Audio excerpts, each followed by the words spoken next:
Have you talked to Elon about this game? A little bit.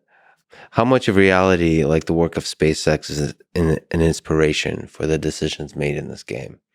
I wouldn't say it's for the decisions we made, but visiting SpaceX and walking in there, it's like the Avengers meets NASA. It's like the most amazing. And here we're building the next gen, like see the Dragon stuff before it was, other people saw it. Like just, I was really in awe. This giant machine that looks for imperfections on the surface of these giant, fuselage. I just, whenever, and because, we're in DC, go to the Air and Space Museum a lot. And so whenever I look at those kind of things, or, you'll visit the space shuttle, sort of overcome with how big it is. And I go stand back by the engines and think about that thing leaving orbit.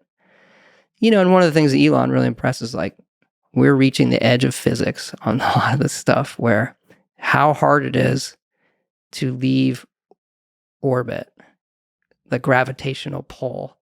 And like, so the engineering that has gone into that, our space program, what he's doing now, I just marvel at. I don't understand, right? I'm not at that level, but I marvel at the kind of human ingenuity and scale.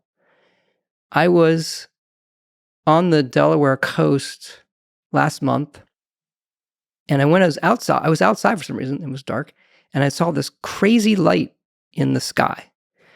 And I thought it was like a helicopter, and then it didn't go away.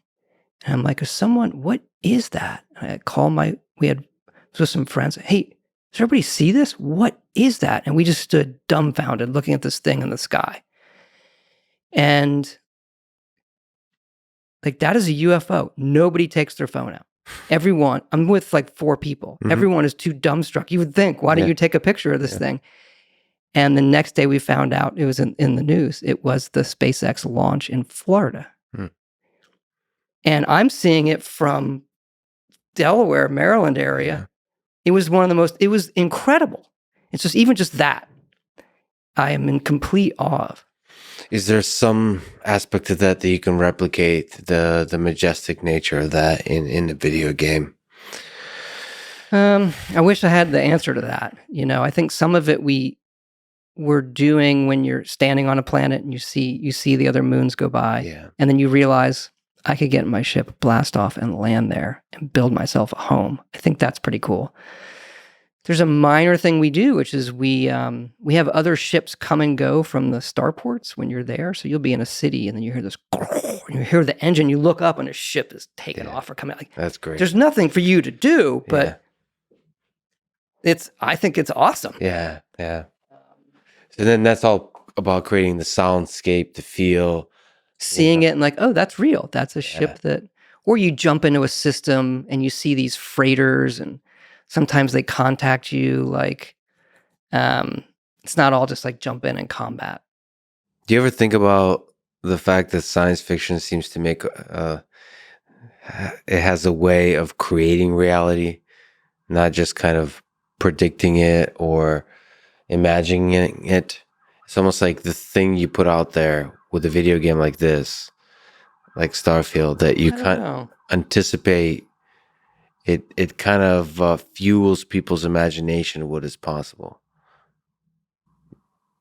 Maybe, I don't know. I can't say. You're making me think now about other science fiction. That movie I love, Minority Report. It's more of like not a space movie, but more like looking at the future. Mm-hmm. If you look at a lot of the things in that movie, it's almost like, I think those are coming true. Yeah. I mean, is that the one that you do interface this, like... It's the interfaces, and then the way he looks at his child's more like a holographic, almost AR, VR kind of thing, or digital billboards, or trying to predict human behavior. There's just a lot of future stuff in that movie. As it comes to sci-fi, to your other question, I don't know. I don't know.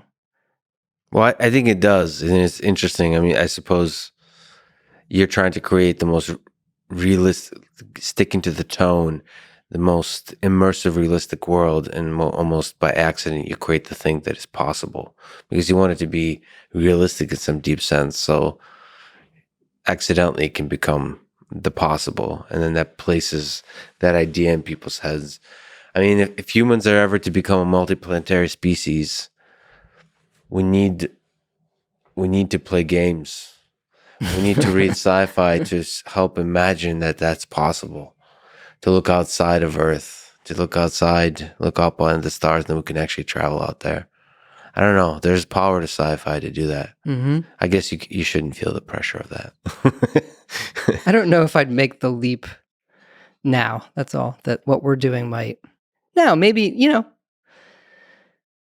one of our, hopefully it might inspire some young people who are headed in that direction of like, oh, I thought about getting into space and space exploration and being an engineer or doing these things. And I played this game and, it really sparked that interest in me. So I'm going to go take that as a field. And maybe that's the person who goes and does some of these things.